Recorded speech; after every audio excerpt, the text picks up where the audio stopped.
सम्मानित साथियों नमस्कार, जय हिंद। मैं परिहार सर आप सभी का मेरे इस YouTube channel primary digital study में स्वागत है। साथियों आज के इस वीडियो में हम जानेंगे एजुकेशन पोर्टल 3.0 में हम अतिशेष में है या नहीं है, ये कैसे चेक करें। यदि हम अतिशेष में हैं तो सहमत और असहमत का सत्यापन हम कैसे करें, आइए हम इस वीडियो के माध्यम से पूरी प्रोसेस को हम स्टेप बाय स्टेप जानते हैं।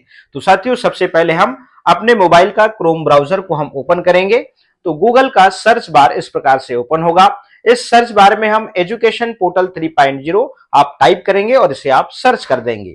जैसे आप सर्च करते हैं तो एजुकेशन पोर्टल 3.0 की वेबसाइट यहां पे शो होगी, इसको आप क्लिक करेंगे तो एजुकेशन पोर्टल 3.0 का लॉगिन होम पेज इस प्रकार से ओपन होगा।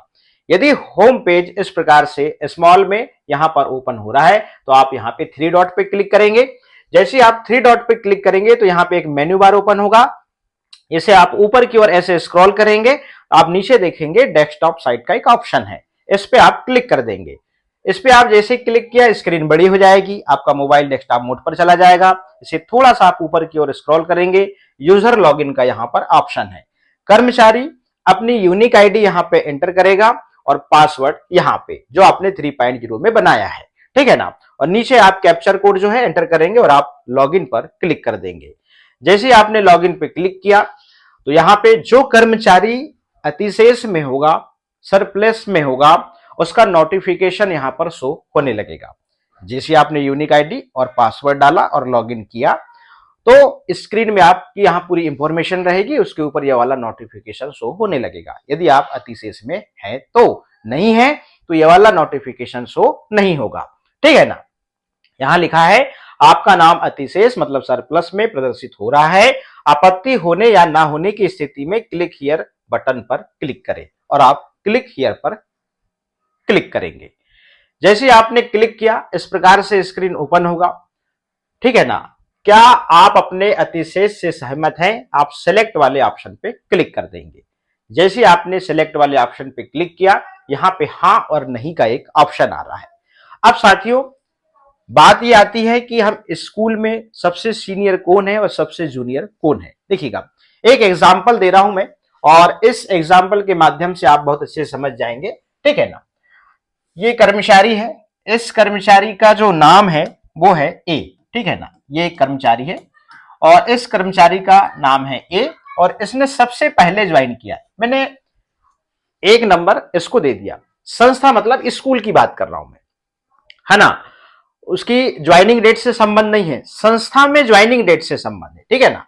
एक और कर्मचारी है जिसका नाम है बी, ठीक है ना। और एक और कर्मचारी है इसका नाम है सी। तो इसने दूसरे नंबर पे ज्वाइन किया, इसने तीसरे नंबर पे ज्वाइन किया, ठीक है ना। तो सबसे सीनियर कौन है, ए है। तो निश्चित रूप से संस्था में जो सीनियर होगा वो सरप्लस की कैटेगरी में आएगा, वो अतिशेष की कैटेगरी में आएगा।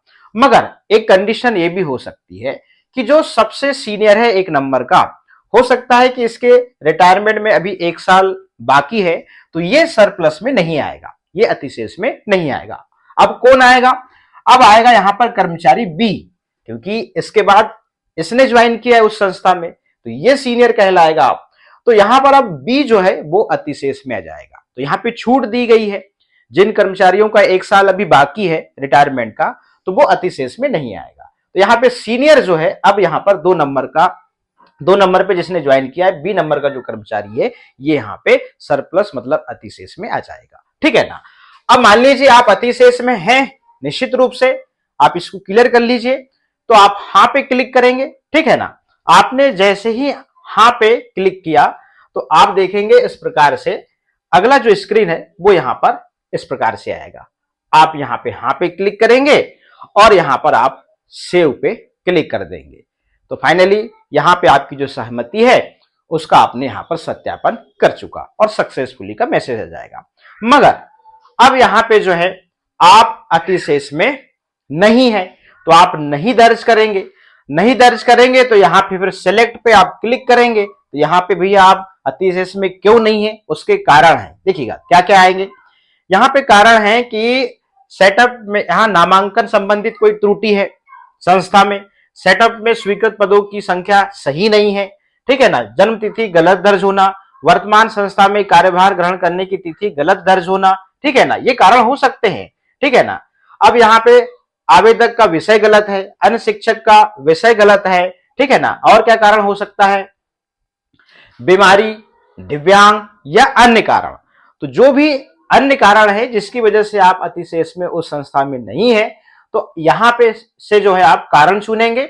उसके बाद संबंधित साक्ष्य की आप पीडीएफ जो है यहाँ पे अपलोड करेंगे और यहाँ पर उसका यहाँ पे 300 शब्दों में आप कारण भी लिखेंगे, ठीक है ना। तो यहाँ पर आपको साक्ष्य जो है वो जरूर आपको अपलोड करना होगा पीडीएफ फॉर्म में, ठीक है ना। अब ऐसा भी हो सकता है, अभी जैसे मैंने उदाहरण दिया यहाँ पे कि 3 कर्मचारी थे संस्था में और जो सीनियर है उसका रिटायरमेंट होने वाला है जस्ट बिल्कुल नेक्स्ट मंथ में, तो वो भी अन्य में यहाँ पे क्लिक करके जो है अपना कारण यहाँ पर प्रस्तुत कर सकता है। और यहाँ पे जो भी सीनियर कर्मचारी है उसका रिटायरमेंट है तो उसकी डेट ऑफ बर्थ यहाँ पर इस प्रकार से मेंशन कर सकते हैं, उनका आधार कार्ड मेंशन कर सकते हैं, या हम हमारे यहाँ ज्वाइनिंग कराए हैं कर्मचारियों को तो उसकी जन्म तिथि भी वहां पे लिखी रहती है, तो वो भी हम यहाँ पे जो है उसका भी साक्ष्य यहाँ पे प्रस्तुत कर सकते हैं, क्योंकि आने वाले महीने में ही रिटायरमेंट है उस कर्मचारी का। तो यहाँ पे इस प्रकार से अन्य में वो चीज आ सकती है।